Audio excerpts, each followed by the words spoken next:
Welcome to Photo Eye Conversations. Our guest today is photographer Mark Klett, and I'm Photo Eye's gallery director, Ann Kelly. Where are you today, Mark? In my studio in Tempe, Arizona. And yeah, thanks for having me. Absolutely. Mark recently published this retrospective book right here. It's beautiful. How many years does this span over?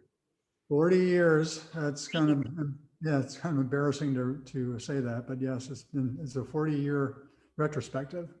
I wouldn't call that embarrassing at all. That's really impressive. It definitely dates me. But yeah, it was a lot of work, and there's a lot of work in the book. Took 3 years to put the book together. Well, And, and it includes 13 bodies of work. yeah. Is that right? And some we had never seen before. And overall, your work tends to deal with time, change, and perception, among other things.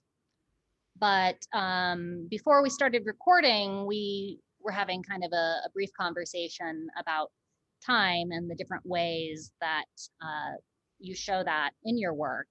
And we decided we'd start off with your birthday portraits, which Yeah. I had never seen before prior to the book. Yeah, they haven't been published until the book. Yeah. Yeah, so do you want to pull those up and tell us Sure. a little bit about that series? So I'll share my screen here. So the idea behind this, or was when we started, um, my daughter, Lena, and I were born on the same day, obviously different years, but she was born on my 39th birthday. So we share that day. And so the first year, we thought, well, or I thought, and my wife Emily thought that let's see if we can put together a family portrait here. So we did this picture of Lena 1 and me at 40. And I like that idea a lot. So we said, let's do this again next year. So we did it again next year. Now she's 2 and I'm 41. And then after a while, it sort of became a thing we did every year. I wasn't thinking of this as a series at first. It was really just a private thing. I just thought about doing it for myself. Here she's 3 and I'm 42. And this happens in the backyard. She's 4. I'm going to have shortly here stop having birthdays. I'm 43. But, you know, the thing that was interesting to me about this is that this is, 1 year apart. This is 365 days. But I think she's changing quite rapidly. Here she's 5 and 6. And, I'm in my 40s at this point, and I'm trying to stay the same. I'm trying to look the same. But of course, I am changing, but not as rapidly as she is. Here she's 7. I think the thing for me was that this was a very common act that people do in families, that they record themselves and they record, events, in this case, birthdays. And the pictures show that people are aging. She's 8. And I would argue that, the rate of change for her is much greater than for me. She's 9, because at this point in her life, every year, percentage-wise, is so much more of an experience than it is for me. And a lot of what I was thinking about when I started to, really think about this project was how photography is so good at giving us an indication of the passage of time, but also kind of addressing the perception of time. So here she's 11. And that kind of challenges this idea that in some way that time is linear, that it's always the same. Even though the number of days are the same, the experience of this is quite different. So she's 12 here. I'm 51 at this point. She's 13. She's moving into her teenage years. This was the one that I thought there was some visible change. You can see the distance between us has gotten a little bit further apart here. And I think that was kind of telling. She's 14 and then 15. So this idea of the rate of change and experience of change, I think, is really kind of critical to things. She's 16 at this point, 17. And at some point, and it's coming here, I think you can start to see it, that she's becoming a young woman and I'm getting older and I'm beginning to look older. And I think this is the part that I find kind of fascinating, because there was this curve where she's changing really quickly and I'm sort of more of a level change. And now she's getting more and more leveling off in terms of becoming a young woman. And I'm starting to change more rapidly. And there's this crossover between the two of us. She's 20 at this point, and here she's 21 and I'm 60. I think this is one of the things that I don't think Lena likes about this series, is she don't think she likes to think of me as getting older or there's a downward trajectory in my life. But I find it fascinating because we can't deny this. This is life. This is the way things are. She's 23. I'm 62 here. She's 24. And you typically shoot these in your backyard, is that right? Yeah. There was one that we had to do in Colorado, and there was a few times when we did this not on her birthday because she was in school. She had to go to Kansas City at that time, but they were within a week or so. But now that she's back in the Phoenix area, we've been doing it on her birthday every year. And this is where she's 27. We're getting close to where the moment is now. And this is 28, and this was last year. We just made another picture this year. I haven't had a chance to make a digital image of this yet for this show, but you can see, now she's 28 and I'm, in this case, 67. Now I'm 68. But that's that idea of perception of time and the rate not being linear in some ways. That's the kind of thing I'm really fascinated about, that photography can show us. Okay, I'm going to stop sharing now. So no, thank you for sharing. I've been representing your work through PhotoEye for about 14 years now. And a number of months back, when we first started talking about the book, you had sent over the PDF for us to take a look at, and I was really surprised and intrigued to see that body of work. And I think it's just kind of beautiful how it started off as a kind of just a family tradition and then kind of turned into this larger ongoing project. Yeah, well, I think that photography for me is at its best when I can learn something from the pictures, and as that became a project, it wasn't a project at first, but as it became one, because I understood the potential of it, was because it was teaching me something about that idea, about time and perception and experience. And so it was not traditionally what I think of, or what I think of myself, or other people may think of what I normally do, which is I photograph landscapes for the most part. But I've always thought that when I photograph landscapes, when you think about land and the view of land, or land and scape, you can't separate that from time. Landscape photographs always exist in a certain time framework. And I think that when you make a picture of any place, that place and that time are kind of locked together and they move together. You can't separate them. And throughout the work that I've done in my career, I've kind of tried to explore that boundary between those two things. What is the relationship between time and place? And how do they fit together? What is the relationship between time and change? What is the relationship between time and perception, time and duration of time? And I think photography is just a medium that's particularly well suited to that kind of exploration. But I think the subject I've worked with primarily has been landscapes. So it's easy to call myself a landscape photographer, but in some ways I don't like it, because I think it's a little bit, maybe only half the issue for me. Sure. And you, before you were a photographer, you were working as a geologist. Is that right? For a brief while. For a brief while. And so I'd read that your actual original intention with that was that you wanted to work outside. You're a big fan of the outdoors, and so that was what led you to being a geologist. And then you did that for a while and then thought, and then you got into photography kind of for the same reason. So a lot of your intention is kind of based upon what is important to you. Is that Yeah, accurate? I think as a high school kid, I was pretty clueless about what I wanted to do, going forward with my life. But the idea of doing something outside appealed to me, and I liked the idea of maps and being outside, and I liked, rocks and things. So geology sounded like a good thing to do. So I did pursue that and got a degree in it. But at the same time, I was also, as a hobby, I guess, or just experimenting with photography.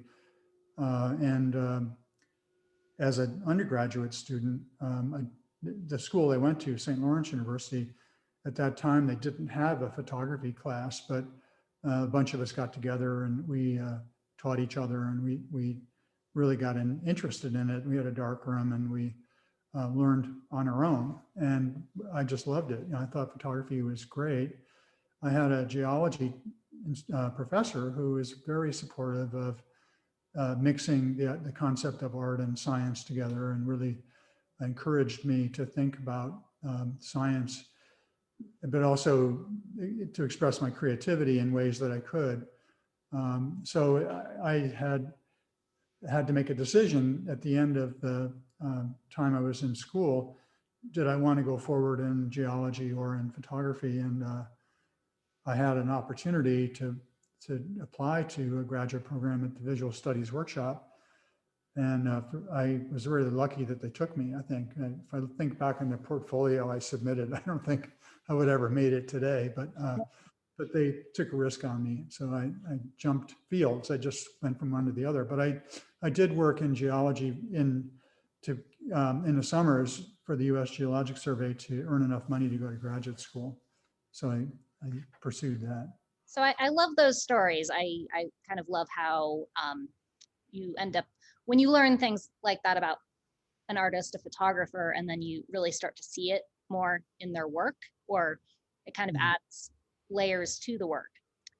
So one of the things that we've done recently at PhotoEye, in honor of Mark's new book, is our owner and founder created this amazing online exhibition of Mark's work, and we're going to share that with you. And this is not a actual gallery walkthrough, obviously, because Mark's in Arizona and I'm here in Santa Fe, but this is we're gonna give it a try.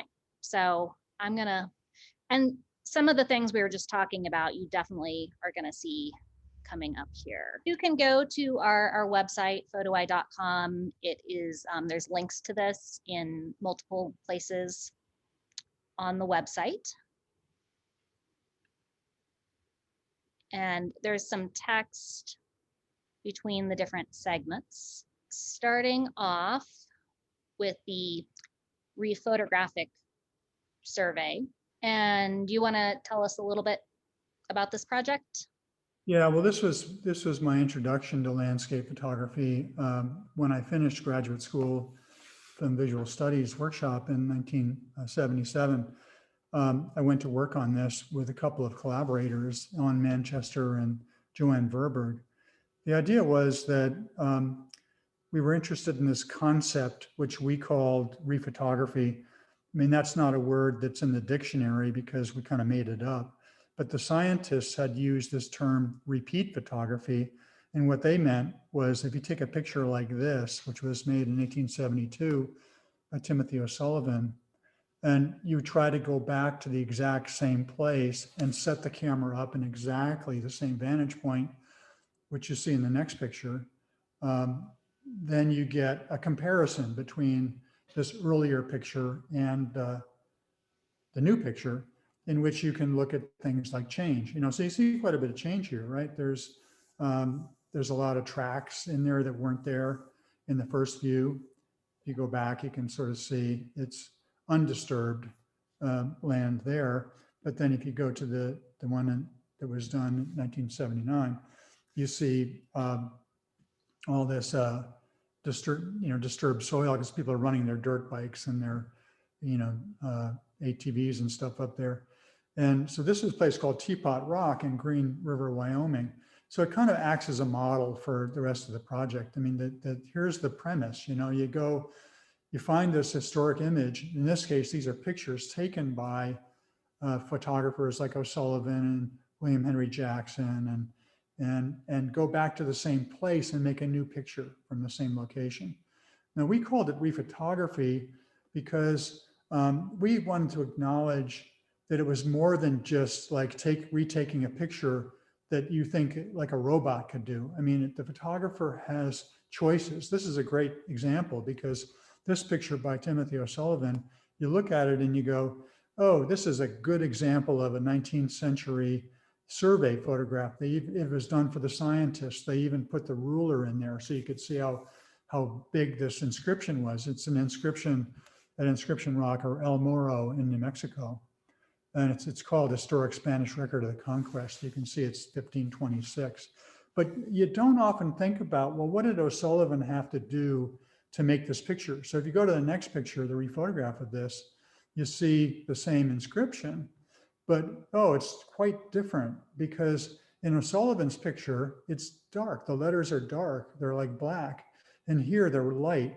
Well, that's because O'Sullivan took a piece of charcoal and he penciled in the letters, which you would never be allowed to do today because it's part of a national monument.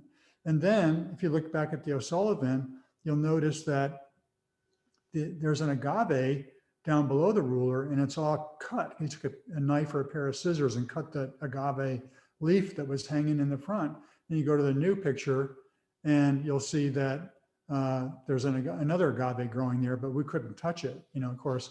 So it begins to say something about the choices that photographers make, which is one of the things I'm really interested in. I mean, it's one thing to make a picture and to look at the scene and understand what's being shown by the photograph, but it's another thing to kind of understand what the photographer was thinking about when they were making the pictures. And, I used to think that landscape photographs were maybe just pictures of rocks and trees and things like that. And I thought, well, that's kind of boring. I mean, I love the landscape, but how can a photograph epitomize all this stuff that you experience when you're out there? It's just a photograph. But when you start to understand how the photographers made the pictures and how those reflect their vision, but also the things that were influencing them, the culture at the time, the camps they were in, the physical choices they had to make, those kinds of things, then it starts to get really interesting. So I got really interested in that. This is Kenyon Deshay, and one where we really matched the lighting, which was another thing we were trying to do. We wanted to try to eliminate all the physical variables except for process between the pictures. So things like the exact vantage point, the lighting of the time of day, the time of year, things like that. This is something that the project was really centering its methodology around to try to, get as close as we could to the original. This project was a 3-year project, and it ran between 1977 and 1980, with most of the work being done in 1977, 78, 79. So really 3 years. And it showed a lot about the changes in the American West. This is a picture here by O'Sullivan, 1872. And if you go to the next one, there's almost no change, this canyon in Colorado. And there are places where, geologically speaking, 100 years is like nothing, right? So very little happens. And then there are places where a lot of changes happen because there's been intervention. This is a case that happened here, and this was called the Great Bend on the Green River, south of Green River, Wyoming, an O'Sullivan photograph from 1872. And then the next is quite dramatic because there was a reservoir built there, the Green River, or the Flaming Gorge Reservoir in the Green River, and it flooded that area. So we found there were several things the project really did, I think, was, first of all, was chronicle some physical changes in the West. And I think this is an example of one of the biggest changes in the West, which was water. I mean, we couldn't live here in the West without water, right? And so one of the biggest physical changes we see in the American West is the impounding of water, the transportation of water, the effects that water allows in the landscape, like building urban locations, things like that.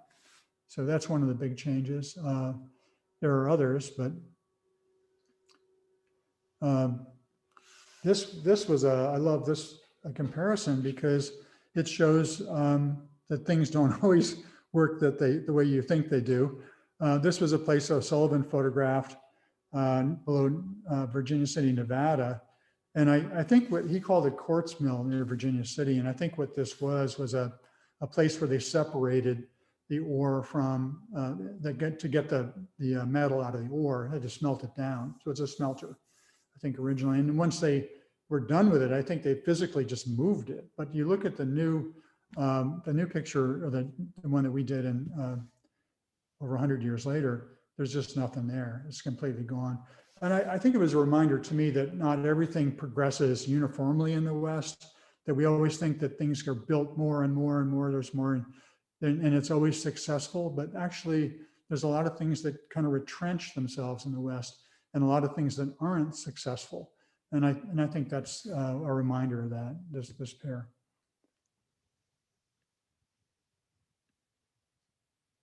Yeah, this was. And so I was going to say, you had a few, you collaborated with a few photographers in this project, which is something you continue to do today. Yes. How does just collaborating fuel your work? Or it's obviously something you enjoy. Yeah, this was the first project in which I'd learned something about collaboration, and I found that I loved it. You know, besides Ellen and Joanne, then later Gordy Bashaw and Rick Dingus worked for this project, and so I just found that the whole thing was just an amazing experience. This is one that Gordy Bashaw and I did together. I never stopped after that. I've had periods when I've worked almost exclusively on my own and done my own work and not collaborated, but then I've always gone back because collaboration, I think, is one of these things where, and when it's working properly, it's really better than the sum of the parts. You know, I mean, there's things that I couldn't do my own, I couldn't think about, I couldn't physically do, that I get from collaborating partners, you know. So now this work here, this was not a collaboration. This was a project that I worked on for about 20 years that eventually became called Revealing Territory. And we published a book, or I published a book halfway through the project with the Amon Carter Museum and Tom Southall, the curator, called Revealing Territory. But it was work that I started when I came to Arizona in 1982 and went to about 2004. And it's you can see, these are some examples in the book, in the Seeing Time book, and also in the original book, Revealing Territory. These pictures were in chronological order. And I felt that was important to me because, and what you're seeing here is not, but it was important to me because I thought of them as kind of my diary. Can you go back one? I just want to say something about that picture. And this one, it's a picture called Under the Dark Cloth, Monument Valley. And it's sort of emblematic for me because so much of the American West is known through photography. And this is a very iconographic place, you know, Monument Valley, you know, even back in the early days of cinema, right? John Ford's Westerns with, you know, that took place, you know, with John Wayne, you know, and other actors in Monument Valley, helped to popularize the West and gave people a concept of the West in their imagination. And so when I had a chance to make this picture, this was kind of a collaboration too, because I asked my friend, photographer Linda Connor, if I could use her and her view camera to make this picture, and she did. That's her arm. She put on her best Western watch band for the picture, which I thought was great. I did not know that about that image. Yeah, Great. yeah, it's her old 8x10 Deerdorf, and so she helped me make this picture. And but I think of this as a reminder of how much photography has shaped are thinking about the West. And so that was the concept behind the picture. And then this series is all type 55 Polaroid. Yeah, that's right. So at the time, because I was using it for the rephotographic survey, I kind of pulled it over to my practice that I was making my own pictures. So you see on these pictures, the edges around the picture, you see that these lines that mark, and that's from, because this film was an instant film. You got a negative and a positive that were sandwiched together. And the film, you pulled it through a holder and it got developed on the spot. And then you'd have to peel it apart and put the negative into the solution of sodium sulfite to take the chemistry off of it. And then you had a print. But in between the print and the negative, there was a separator, and that's what causes these lines. And, you know, at first, I mean, people usually crop those things out. And I thought that I wanted to keep them because I felt like they did a couple things. The one thing they did was they kind of brought you back to the surface. You were really aware of the fact that this was not a window to the world. This was an image of the world, and it was done on a certain material. The other thing it was to me, it was kind of a reference to the 19th century processes like O'Sullivan and Jackson used to use. They would pour a plate, you know, they would take collodion and pour it on a plate, sensitize it in silver nitrate, and take it out to the camera while it was still wet, and expose it, and then develop it back in the dark box on the spot. So they were getting results on the spot too. They were getting negatives. They weren't getting prints, but they were getting negatives. And usually the edges of their plates were all kind of screwed up because of the way they had to hold it and pour it. So this to me was a reminder of the 19th century as well. And then I used to write the titles on the bottom. So you can see it here in the slide. And I did that with a silver pen on the print itself. And the ink was silver. And that was kind of a reference to the 19th century too, where they used to number the negatives or sometimes put some lettering in there. And then also as a referencing to early snapshot albums. So that's why the pictures look the way they do. And in 2020, now they have apps where people can add Yeah. that border their digital photographs. So. That's cheating. I don't know. Yeah, I agree. Yeah. So in this book, you know, the Revealing Territory book I did with Eamon Carter, or for that show traveling show they put together, that ended in like 1990-ish, about halfway through the project. So this book actually includes pictures like this, which occurred after that book was published. So there's a lot of newer work work in this book that some of the pictures are published in some books, like this one was published in another book I did, but a lot of these pictures were never published before. So it's kind of an extension of the project, or the original project. I'm sure the process of selecting the work for this new book was, I'm sure that was quite a process. Yeah, I kind of didn't know where to go with it, actually. The great thing about working with the people at University of Texas Press was that they were amazingly open and easy to work with. The director of the press, who's since retired, Dave Hamrick, really committed to doing a high quality book. And he just gave me so much leeway. I just can't tell you how much that meant to me, but I asked for help. I mean, I asked for his help. I asked for help from Ann Tucker, who's one of the people that's included in the book. She did the interview with me that's in the book. And Ann's been a friend of mine for a long time, and I think she's an amazing curator. And I just really value her opinion. So she was one person to help me make some decisions too about the project. But the one thing that really made the difference was that the press was incredibly open to the range of the work and the amount of work that was included. So I'm very grateful about that. Yeah, that's fantastic. So we see a little technology creeping into this image. Yeah, this was done for the Third View project, and that's Byron Wolf, who was on the Third View, who was one of my students at the time around this era, but then has since become a collaborator of mine now for over 20 years. Byron's at the Tyler School of Art in Philadelphia now, and he's had a great career in his own right. But we really like working together, and this was our initial foray into collaboration between the two of us. And he's always been a real technical guy, and had this laptop, and it was like this really early Apple, like black and white laptop. And now that I think about it, it's like kind of amazing how primitive it was in some ways, but we did amazing stuff with it too. And he had this app, like we were arguing like where the moon was going to go down, we're looking at the moon, and he's got this app. He's like, let me show you. And so, I don't know, it was just a kind of great opportunity to make this picture about technology. Oh, that's great. That's one of the earliest ones in the book, actually.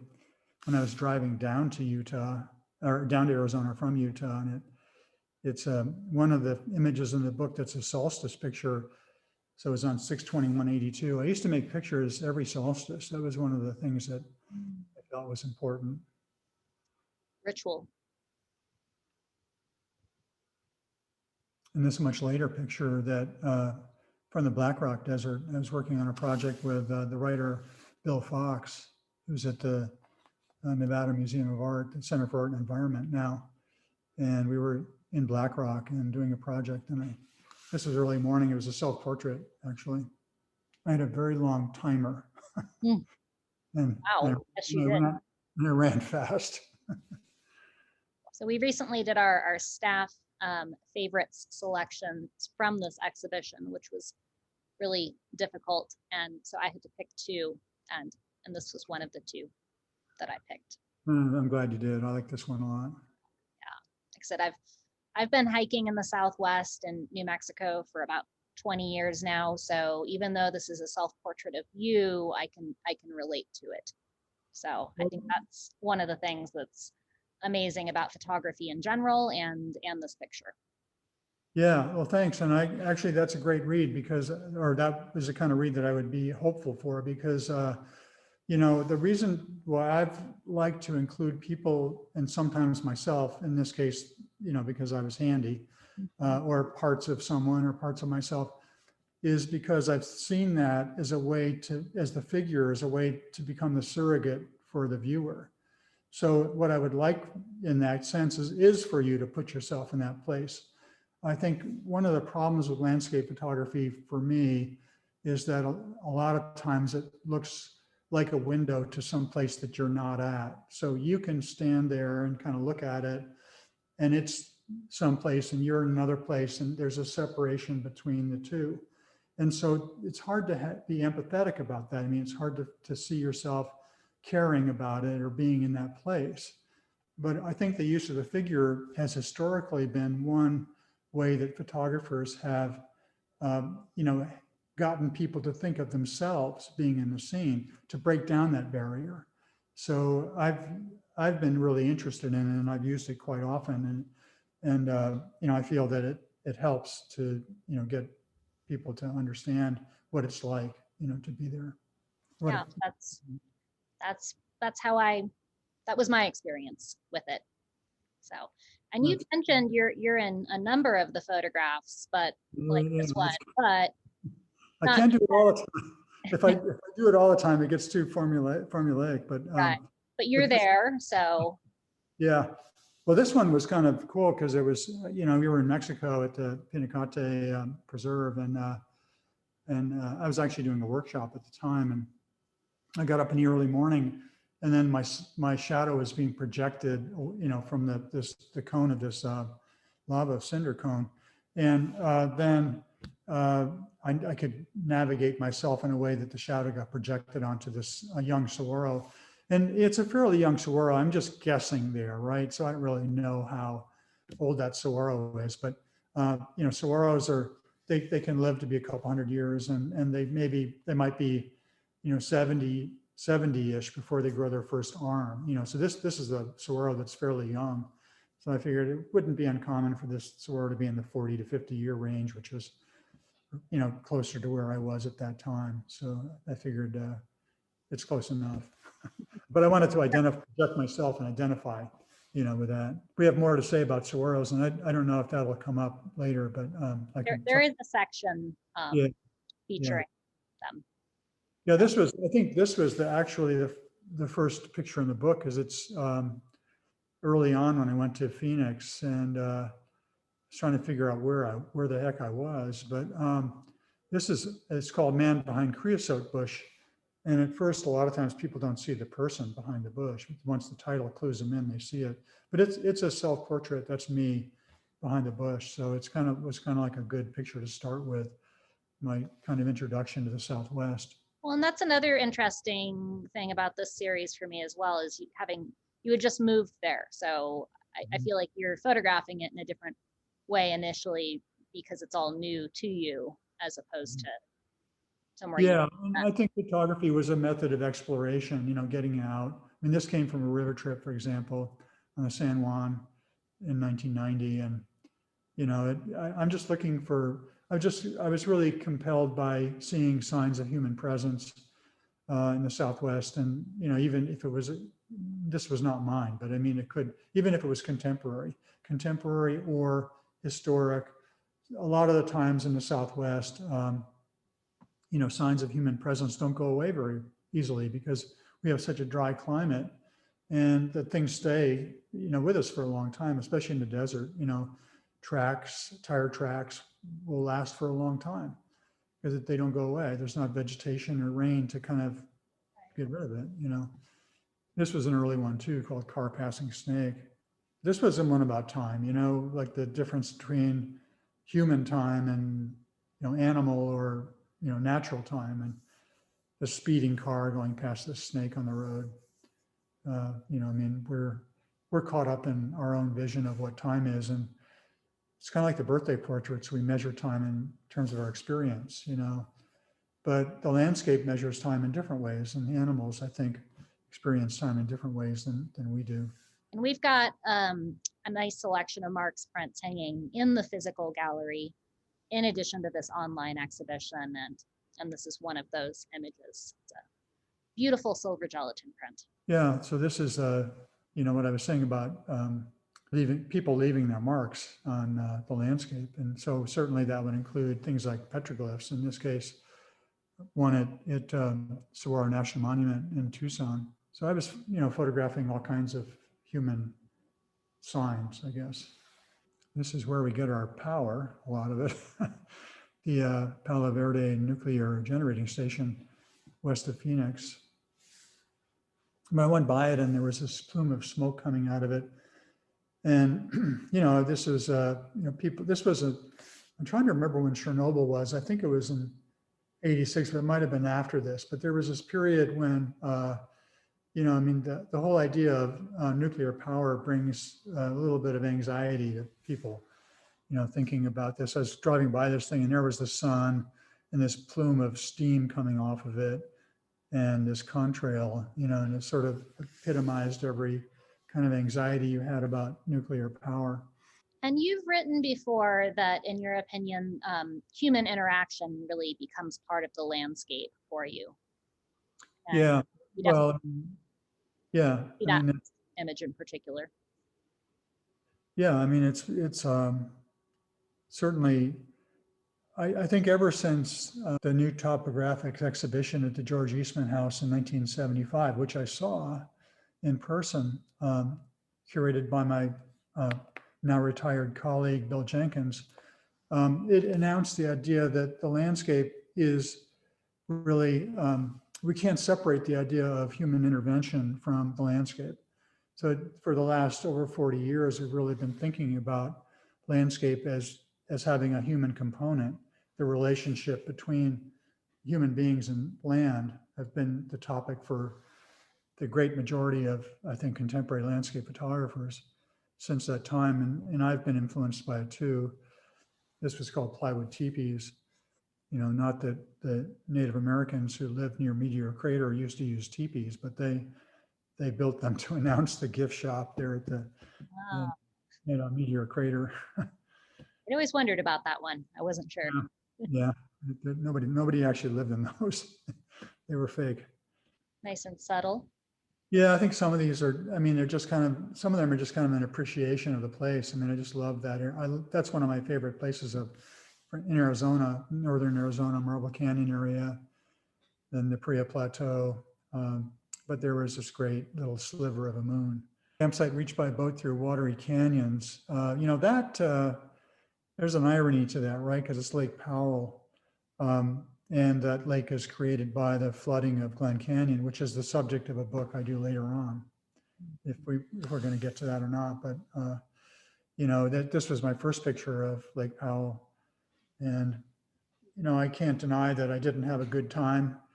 Uh, you know, water skiing behind that motorboat and enjoying going around Lake Powell. But it's one of the things that happens to me is when I find a place or when I visit a place, I then either before or after I start doing research about it. And so consequent to this picture, I mean, later on, I did a lot more research about, well, what was this place? Where did it come from? Why is Lake Powell there? It's obviously a man-made lake. And I learned a lot more about the making of the Glen Canyon Dam and the really strong opposition that a lot of people have to the creation of that dam and the flooding of Glen Canyon that drowned a really remarkable natural wonder. So, this was just the first foray that I did, but I was really conscious of the irony that John Wesley Powell became the first person to float the Colorado River, explore that, and go through the Grand Canyon, went through this area and wrote extensively about Glen Canyon as well as the Grand Canyon. So they named a lake after him, which wasn't really his vision of how water in the West should happen, but Wow. but he got his name on it anyway. And then this became an entire project and book. Yes, that's right. It became the subject of a book that I did with Rebecca Solnit and Byron Wolf just a few years ago. I have the book. Right. I notice you have the color version of that one behind you.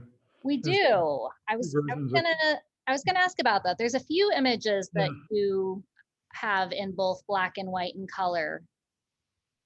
yeah, that's right. I didn't do a lot of color work at that time. And sometimes when I did, I used to make dye transfer prints, but this one, the one you have behind you is not, it's an inkjet print. It's a digital print, but this was that same project that he was doing with Bill Fox, the writer.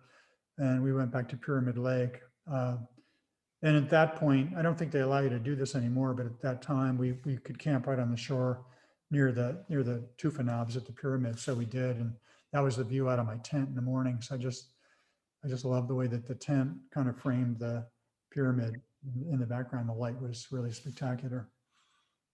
That is just amazing. It really is. And so are you shooting it with two different cameras or just in terms of the black and white version versus the color? No, this was done in 4x5, so you can see the Polaroid film edges on. Oh, that's right. But then I would then Yes. insert a film holder that had color film in it, and then I shot the other one on color negative film. I mean, Okay. later, more recently, of course, in the last 10 years or more, 13 years, I guess, I've been working with digital capture, but this was I used 4x5 for a long time, for well over 20 years. That was my go-to format. This is a really unique petroglyph. Yeah, I know. I joke about this when I say that was proof that ancient aliens were here. Clearly. Yeah, this one is a panorama I did from Toroweap Point on the Grand Canyon, the North Rim. And it's loosely made to reflect two pictures by John Hillers in the 19th century. The first picture and the last picture are kind of loosely made rephotographs of his pictures. The first photographs made at Toroweap and the North Rim. And then I just filled in the gap. And I put my hat down in the second frame.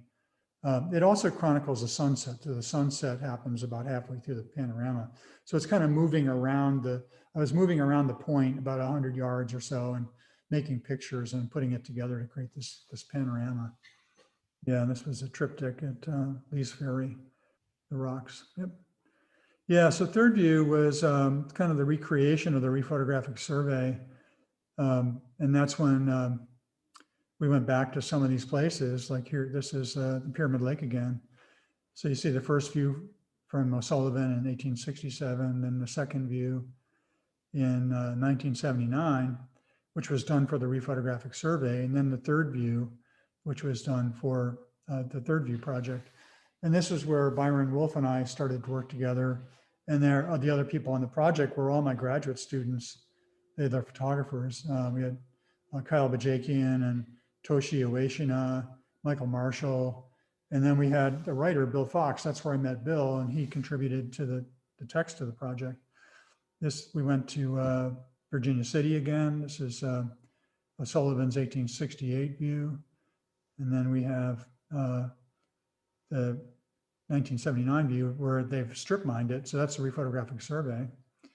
And then the next one shows the strip mine kind of literally falling apart because they've stopped stripping it. I mean, they just let the thing go. They stopped mining. And that's the remainder of what they had mined, just kind of eroding into a big pit. The thing about this project was what you're seeing here is the rephotographs, but we ended up creating an incredible electronic product, and that Byron was the designer for.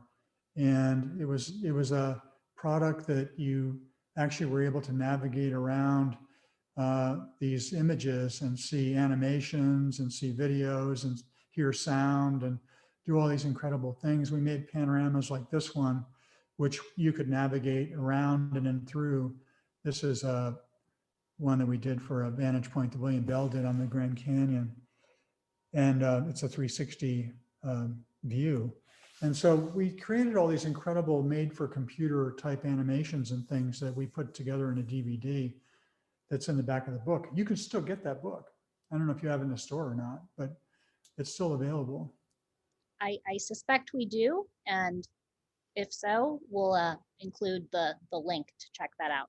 Yeah, and you can still, the DVD, I would warn people though, doesn't work on a Mac anymore, unfortunately. Oh, no. I know, I'm a Mac person too, but the software just got out of date. We couldn't keep it up, but it still works on a PC. So if you have a PC or you know somebody with a PC, or you can run Windows on your Mac, then you can run it.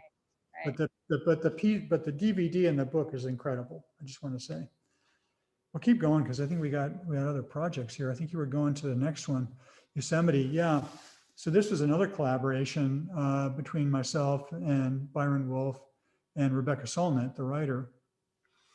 And it came out in the book called Yosemite in Time, which I'm sure you have too.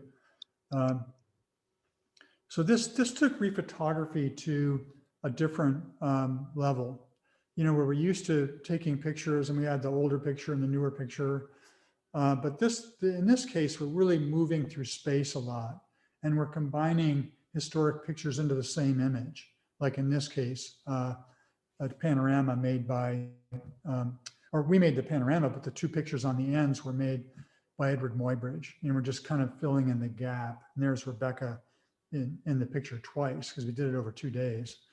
And you know, this is where we started to understand the relationship between number of pictures and put them all together in the same view.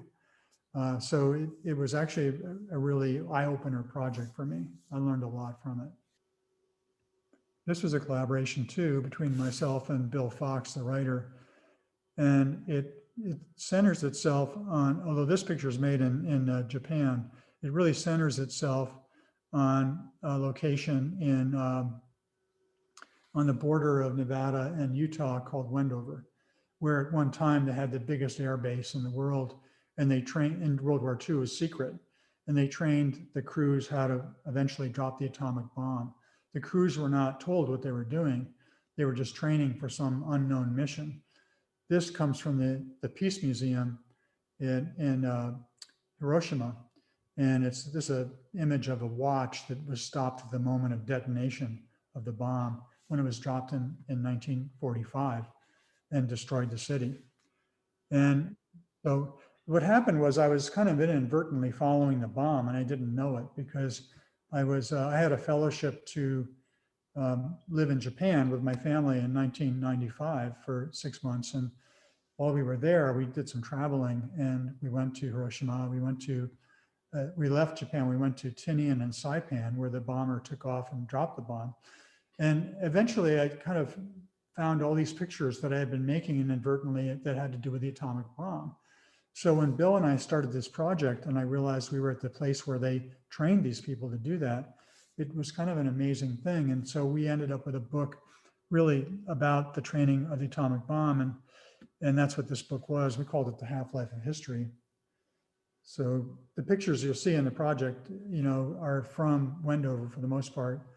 That's the cover image of Seeing Time, and that's the image of the sun through a hole in the roof in the hangar, being projected like a pinhole camera onto the floor, the concrete floor of the hangar where the bomber Enola Gay was outfitted to drop the bomb.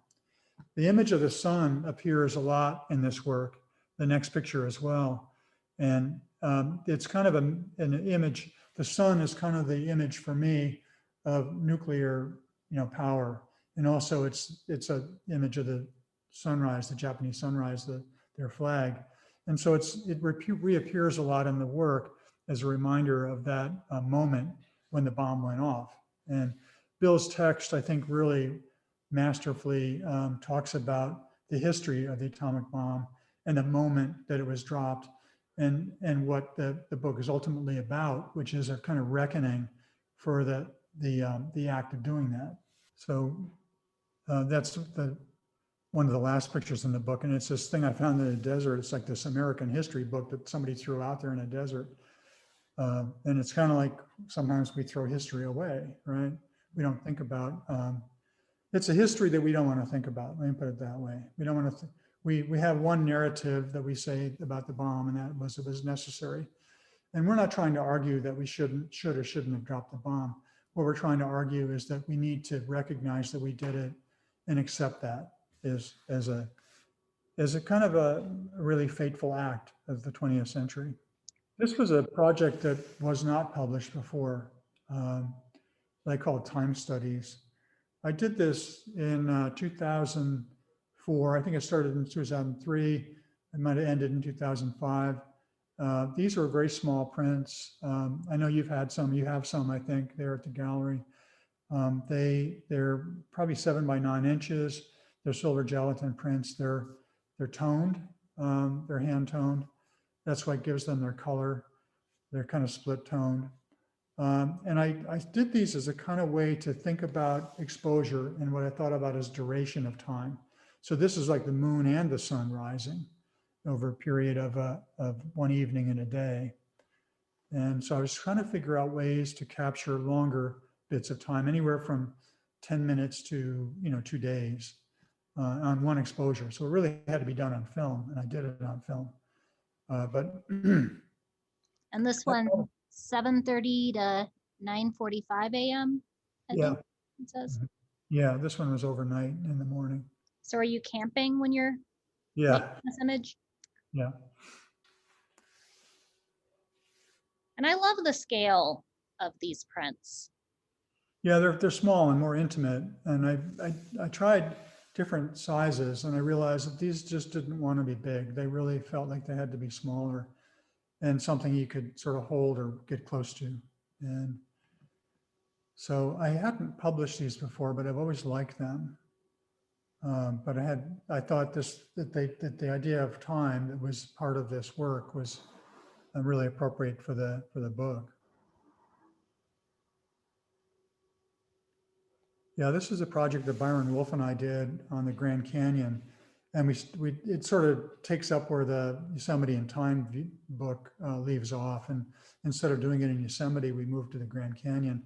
But the one thing we did with this project was we explored all these different techniques for how to put historic images and our contemporary pictures together. So this is one technique we used to call the embedded panorama, where we took the historic images and embedded them into our larger panorama. But we tried to do different methods all the time with this. And we were trying to be very playful too.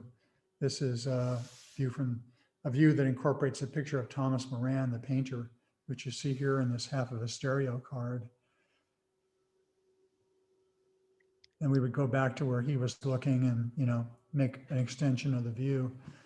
I love this one too. This was this picture of Arthur Wesley Dow, the painter on the edge of the canyon, sort of gingerly being careful not to fall over the edge. And then to the left today is where they built this handrail where you know, the guardrail. And there's this lady with the crutches, like being protected from this precipice, you know. They built that rail because of him. Yeah. And it was kind of funny. And I think, you know, we were definitely into trying to be humorous if we could and being playful at other times. I think that's important.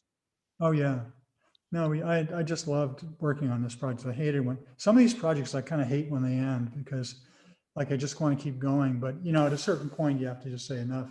We got to get on to something else. This was one that we did. I bought this kind of crazy scope on eBay, and we started making pictures through it at this place, and then we just incorporated the pictures into this view that was made. It was a drawing by William Holmes. It was made from that exact location. Very accurate drawing, I have to say.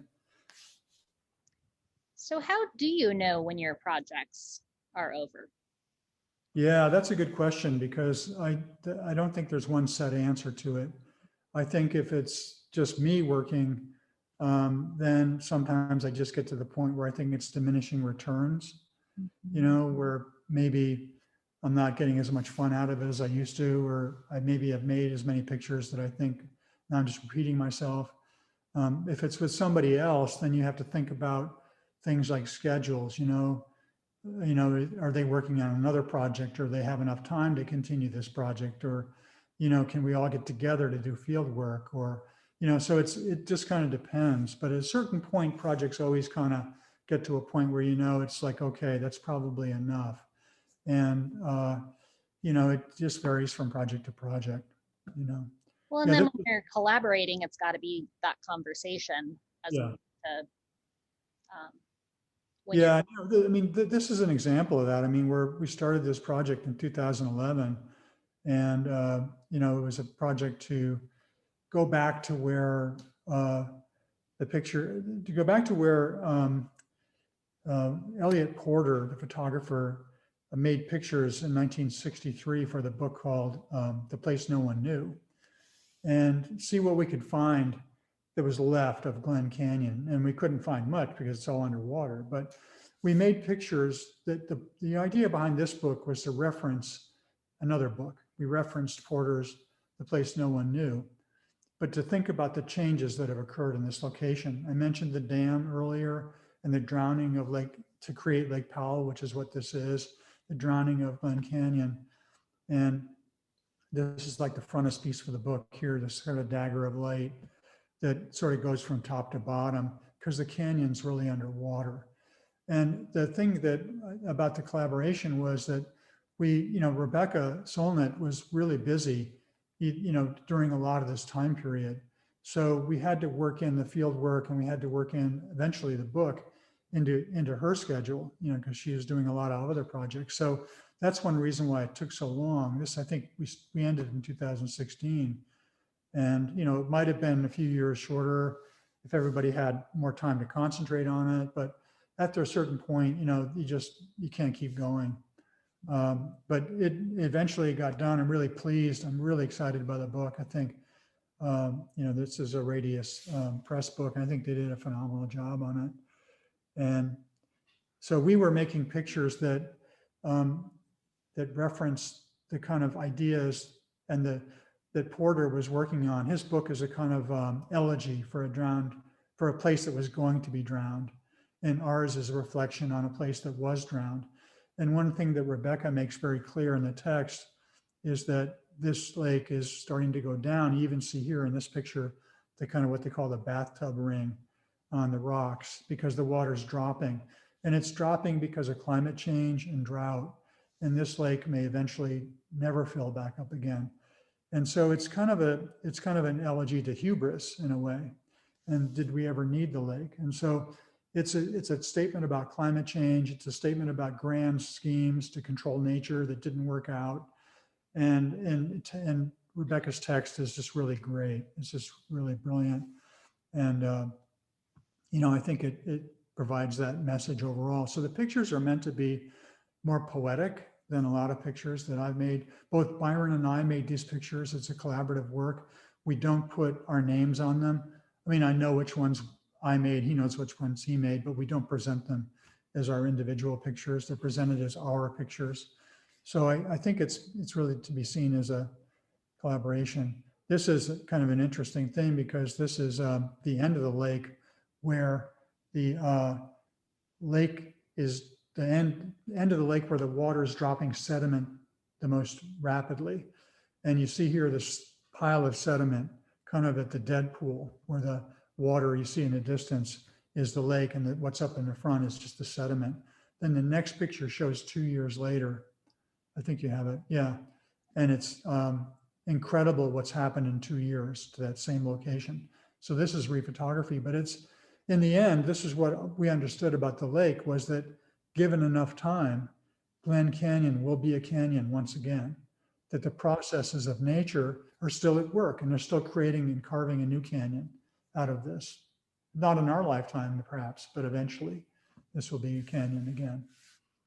That was the message of the book. And you gave a talk about this book when it came out at Site Santa Fe a few years ago that I got to attend. And it also seemed like the process of making this book with Radius was highly collaborative as well. Absolutely.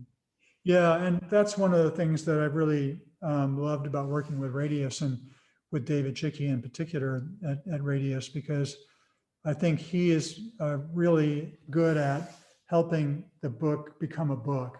And, I've worked with some really great designers.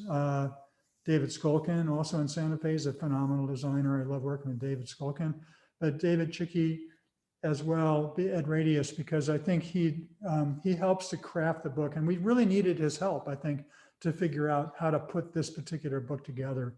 So I think the process of making a book, it isn't just like taking a bunch of pictures and throwing them down and figuring out a sequence for that. I think you really have to figure out how to get the message across. And the design of the book and the sequencing and the way it's put together is really, it's a totally central to the way that the message comes across. And I think this was a project that we knew was going to be a book from the start, right from the get-go. It was a book about a book and about this place. So it was a great collaboration. I think that we include David as a collaborator on this one. And then you had part of the original Elliott Porter book within the book. Yeah, we did.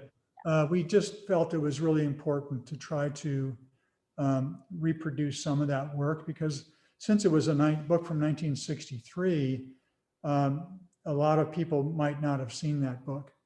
And you can still get copies of it online. I don't know if you have any there in the store, but I think it was just really important to remind people that was a very important book and give them a sense of what the pictures look like. Oh, absolutely. I thought that was a really brilliant element to add. Well, we did the same thing with this book. This was El Camino del Diablo.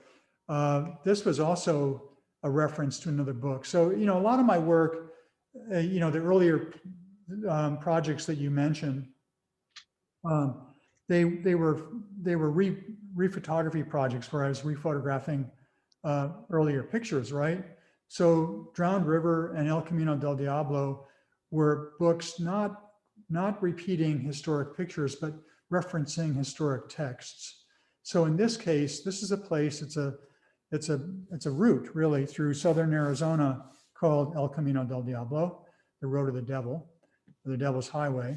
And it's historically a place where people would pass through the desert on their way to California. It dates back hundreds of years. And there was an account of this location.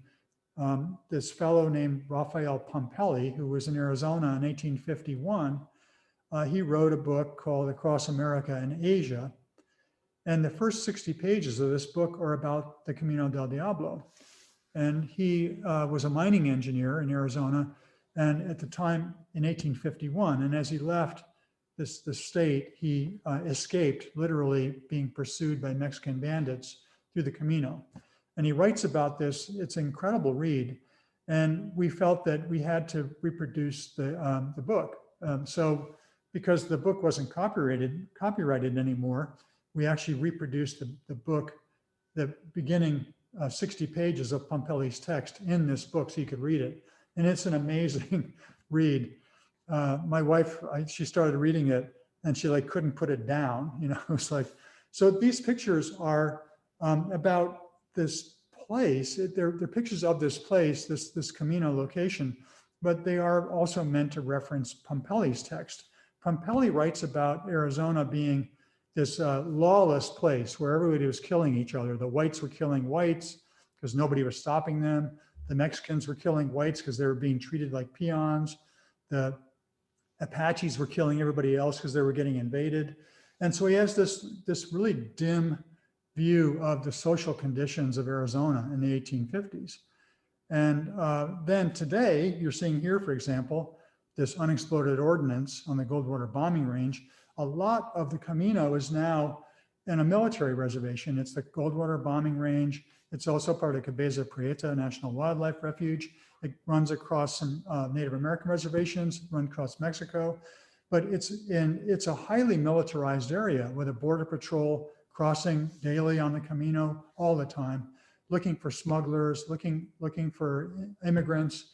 And so it's, in some ways, the message of the book is that in spite of it being 150 years or so later, it's kind of the same place. All the time when Pompelli describes it, he's describing the beauty as well, the beauty of this location. And this is the Sonoran Desert in the southwest part of Arizona. And I just love this area. You know, I mean, to me, it's one of the most spectacularly beautiful places in the entire Southwest. So it is this place of, I guess, militarization, potential danger, you know, highly mobile things happening, and yet it's still an incredible space. This is the fence separating the United States from Mexico, south of the Gila Mountains. And I say that because it was, in some ways, it was kind of a humorous picture when I made it, but the Trump administration is busy building this huge wall in this.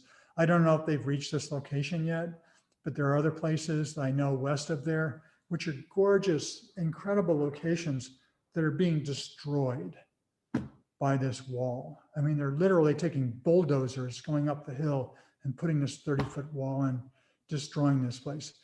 This wall doesn't look like much, but it actually did something. This wall, this fence, separated people who might drive through there from running vehicles through there. The Border Patrol then put sensors on the ground. So if anybody's walking through there, they can pick them up. If you tried to get through there, they would pick you up, and it stopped the cars. So there was some function to it. This wall that they're building now has no function except as a political statement. I'm angry about it. And I'll be making pictures of it, as well as other people I know, making pictures of this. Well, and just what it would require. I mean, if you just what it would require to build a wall there, just kind of the amount. Dynamite and bulldozers. Yeah, exactly. So I suspect you'll probably go back to that exact place at some point. I will, yeah. And it will not stop any more people than that wall did. That's my point. Yes, I hear you.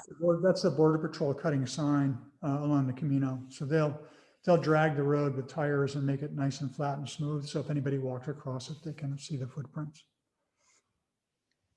It's a beautiful image. Thanks. And so saguaros, yeah. Yeah. Yeah, so I started making pictures of these cacti in the mid 80s, I guess. And so the pictures that are in this book and the ones that you have are black and white pictures. They were done on Polaroid film. And I would make them as I traveled around, and I took hikes and camped and so forth. And I didn't have a game plan. If I found a cactus I liked, I would make a picture of it. And my mode of operation was to circumnavigate the cactus and look at it from all angles. and find one or two angles that I liked. I thought of them as portraits, actually. I thought of them as portraits of saguaros. Over a period of 20 years, I amassed hundreds of them. And then this was one of the first books that Radius Books did in their first season in 2007, I think it was. So it was published as the book called Saguaros, and then it quickly went out of print. They sold them out really quickly. There were some really cool limited edition versions of it with there's one with an ambrotype, I remember, and right, and there were some with silver prints, and yeah, and you know, so this is a selection of that initial grouping, and you know, I think that a lot of people will recognize immediately the anthropomorphic quality of the cacti, you know, because they do resemble people in some ways, or they look animated with their arms and so forth. And there's like a lot of little funny books out there, comical books, you know, about saguaros saying things and all these arms doing all these weird things and stuff. But there really is, you know, the Native Americans from the desert, the Otam, you know, people believe or feel strongly about the saguaros because they see them as their ancestors. You know, they view them as people. And I feel that way. I feel strongly that they are like, there's a presence there. I mean, when you can't help but feel that. So, I mean, I like to say that everybody I know is represented there in the desert and in a form of a saguaro in one form or other.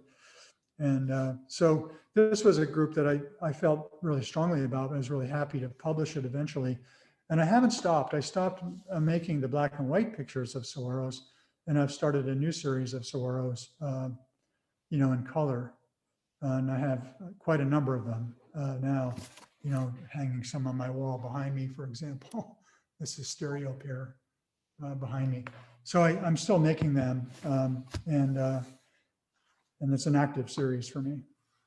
well, whenever we show them in the gallery, people come in and everybody wants to name them or identify them with people they know, or it's just been kind of amazing to watch different people interpret the same image in different ways. Mm-hmm. There's something about these that just really inspires people to do that. Yeah, that picture on the right was the last picture in the book because I included my shadow in it. And that's the only one where there's a sign of a human being. But I did kind of want to project myself because I think that, you know, it's kind of where I'll end up, I guess, in the end. And right, the sticks. Yeah. Well, this picture shows what it's about. And we have a bunch of these in Mark's studio, so we're going to have to do a little studio tour of them. Right, I'll show you some. This is how it's played, though. This is a game, and so I draw a circle in the dirt that's about 6 foot in diameter, then put a stick in the middle of it, and then this is done at night, and then you put a marker on the circle where you think the first light of the sun will cast a shadow from the stick onto the circle. So you can kind of see in this picture, there's a shadow and there's some markers on the circle. It's kind of hard to see in the projection, but anyway, that's how the game is played, because it was started as a way to settle arguments about where the sun was going to rise.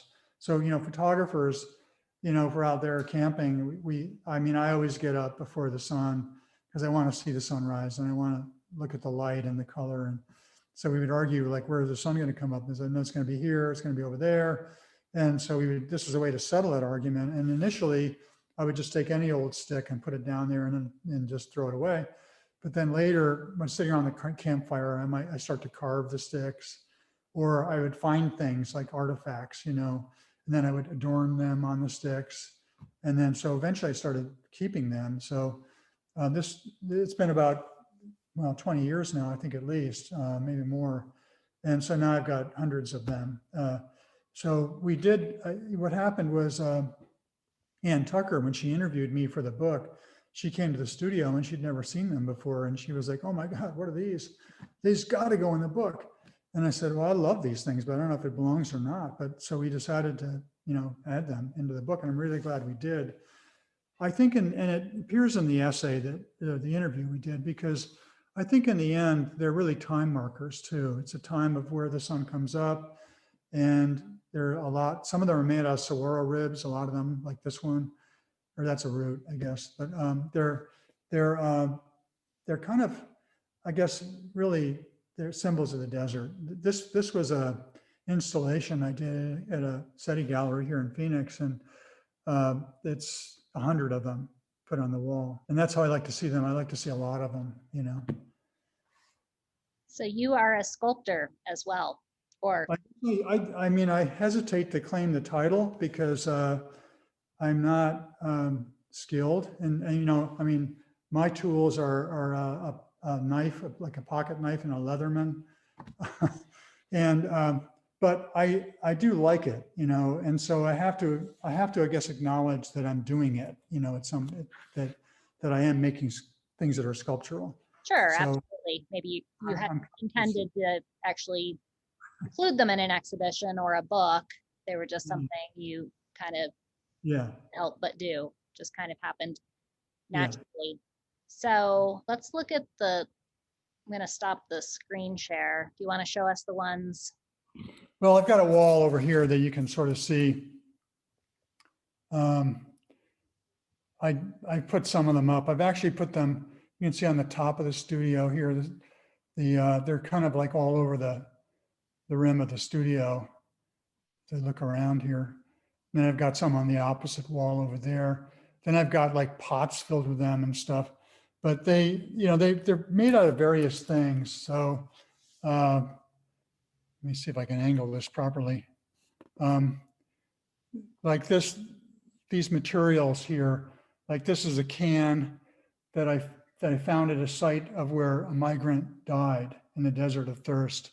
And inside is a little medallion that was found in the same location. So it's kind of, you know, a stick to, you know, analogy for him. But then some of them are kind of kinetic, like this one. This is made out of bottle caps and saguaro ribs. It's like called a rattlesnake stick.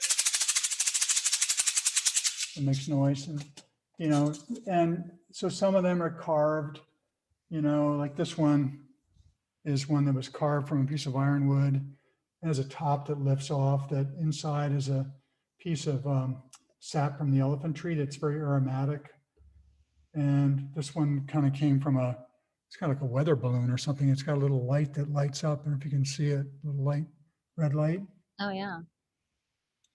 And it's still got a battery in it, but they're all different. I mean, so they're all made out of different materials. This one came from Yosemite. When we were working on the Yosemite project, a piece of wood they found in a wash that was redwood, and then this little inset of a piece of aspen, I think.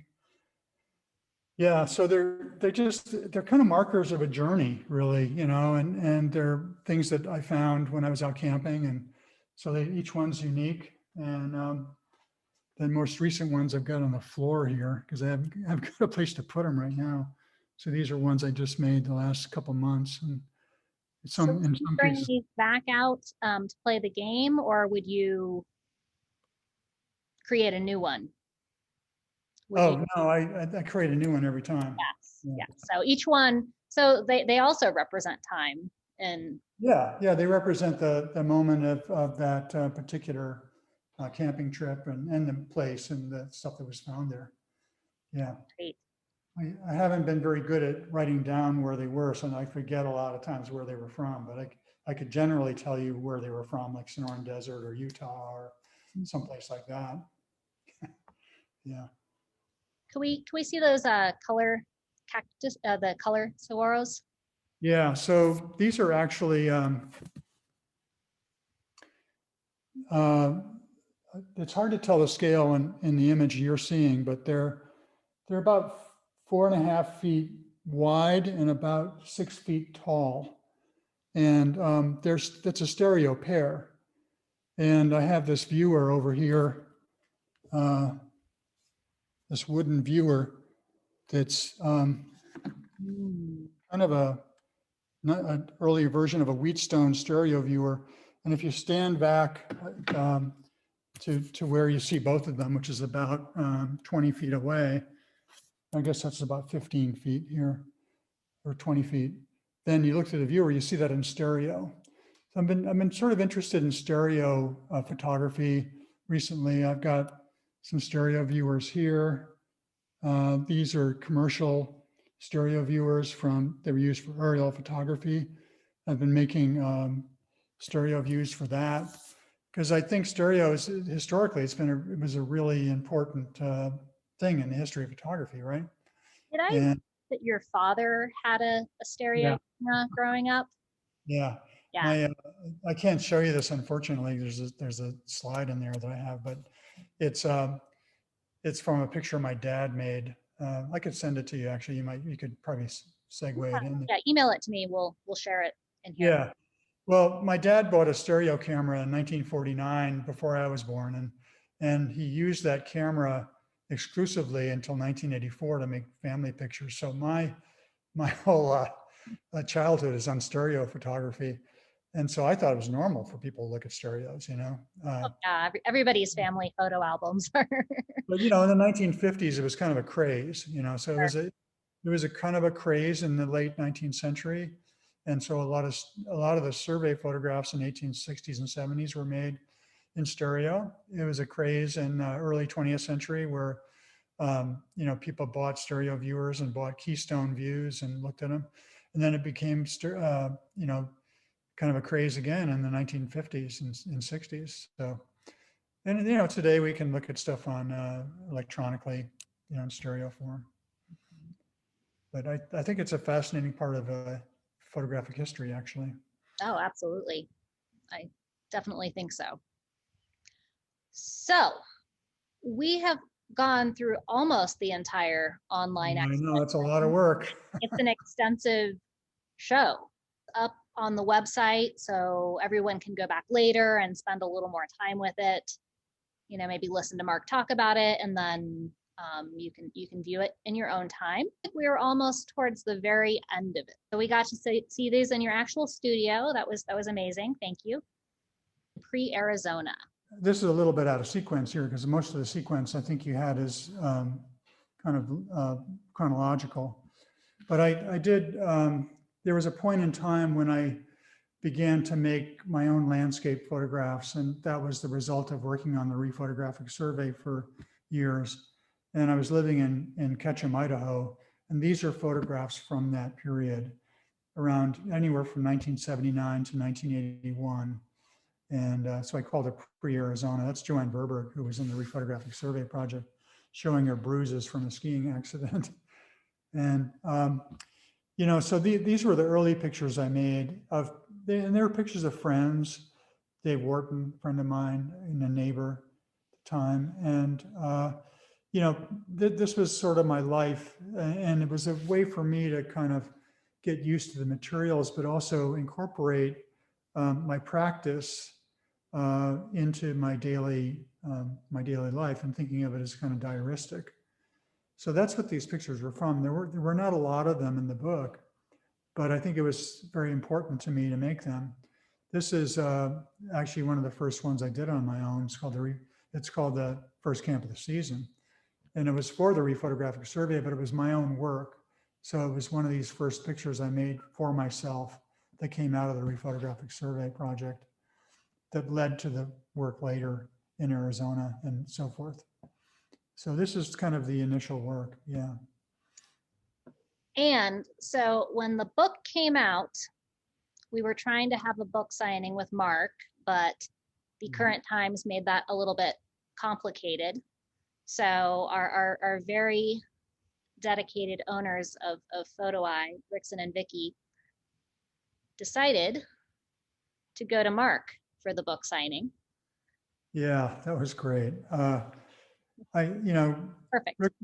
Rickson contacted me and said that he had 100 pre-orders and would I come to Santa Fe to sign them? And we were in Colorado, and my wife and I said, sure, you know, I'll come down there. And then he wrote back and said, well, wait a minute. The governor of New Mexico has just slapped a 14-day quarantine. So if you come, you have to quarantine for 14 days. And then, well, that's not going to work. So then he, as actually Rickson proposed, he said, well, maybe we could meet you at the Colorado line, and just drive it into Colorado a little bit and we'll meet you. And I just loved that idea. I said, yeah, that's great, because I mean, it wasn't that, it was a few hours for us and it was a few hours for him. It was kind of like coming together. And I guess he actually stayed at this campground the week before with his wife, Vicki, and we thought, okay, cool. So we met him there, and Emily and I, and he brought the books and set him up at the table and signed them. And it was really fun. I have to say, it's very unusual, but I thought, given the content of the book, I thought it was the most appropriate location for a book signing I've ever had. So it really was. You yeah, got to adapt, and this just worked out very well. yeah, it was great. So for anybody who has a signed copy from the pre-orders, not only do you have a wonderful signed book, but it also got to go camping. That's right. It was sitting on the table. And we still have the books available. Got one right here. Beautiful book. And we've started the small print program recently where we're pairing books that don't already exist as limited editions with small prints. And we have, I think, maybe 5 copies of the small print left that comes with the book. And it's a really good deal. So we'll put the description of that into the post. So beautiful print. So Mark, thank you so much for joining me and for all your time and letting us in your studio. Really, really appreciate it. Well, thank you, Anne. And I thank anybody who's been watching. I know it's been a long one, but I've enjoyed it. So thanks for asking me. Yeah, absolutely. It was just fun to really go through and get your take on all the individual images. And there's a lot of them I've loved for years that I love even more because I've got a little extra information now. So Thank you. Yeah. Yes. Well, thank you, Mark. Thank you, everybody, for listening. If you enjoyed this and you want to keep up with everything that PhotoEye is doing, we've got some more online exhibitions coming up. Our physical space is we have a physical space as well. We're still hanging photographs on the wall. We're open by appointment right now at the moment, but you can make an appointment, come in, see the real prints, see the larger exhibition online. And if you want to keep up with all that, sign up for our email newsletter and you'll know everything that we are up to. So thanks again, Mark, and I'll talk to you soon. All right. Thank you. All right. Have a good night. You too.